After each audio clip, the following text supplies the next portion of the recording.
ഞാനും വാപ്പച്ചിയും ഉമ്മച്ചിയും കൂടെ ദേ വാപ്പച്ചിയുടെ ഫ്രണ്ടിൻ്റെ സിസ്റ്ററിൻ്റെ കല്യാണം ഉണ്ടായിരുന്നു. അപ്പോൾ നമ്മൾ തലേ ദിവസം പോകാമെന്നും പറഞ്ഞ് ഞങ്ങൾ അങ്ങോട്ട് പോകാൻ നിൽക്കുക.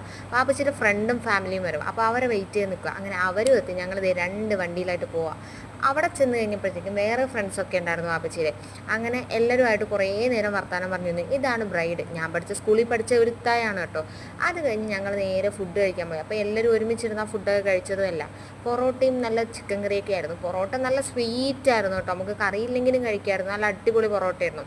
അങ്ങനെ അതൊക്കെ കഴിച്ചിട്ട് നമ്മൾ കല്യാണ വീട്ടിൽ നിന്ന് ഇറങ്ങി കേട്ടോ. ഇറങ്ങി ഞങ്ങൾ നേരെ പോകുന്നത് വാപ്പച്ചിയുടെ ഫ്രണ്ടിൻ്റെ ഒരു വീട്ടിലാണ്. ഞങ്ങളെല്ലാവരും അങ്ങോട്ട് പോയി കേട്ടോ. ഇതാണ് അമ്മു. അമ്മുവും വാപ്പച്ചിയും തമ്മിൽ ഭയങ്കര കൂട്ടാണ് കേട്ടോ. ഭയങ്കര വർത്തമാനം പറിച്ചില്ല. അങ്ങനെ കുറേ നേരം നമ്മൾ അവിടെ ഇരുന്നു എല്ലാവരുമായിട്ട് സംസാരിച്ച് വർത്തമാനം പറഞ്ഞു. വല്ലപ്പോഴൊക്കെയല്ലേ ഇതുപോലുള്ള അവസരങ്ങളൊക്കെ ഉള്ളായിരുന്നു. അപ്പോൾ അത് കഴിഞ്ഞ് ഞങ്ങൾ അവിടെ നിന്ന് ഇറങ്ങി. അനിയൻ്റെ ഫ്രണ്ടിൻ്റെ വണ്ടി എടുത്താണ് ഞാനും വാപ്പച്ചിയും ഉമ്മച്ചിയും വന്നത്.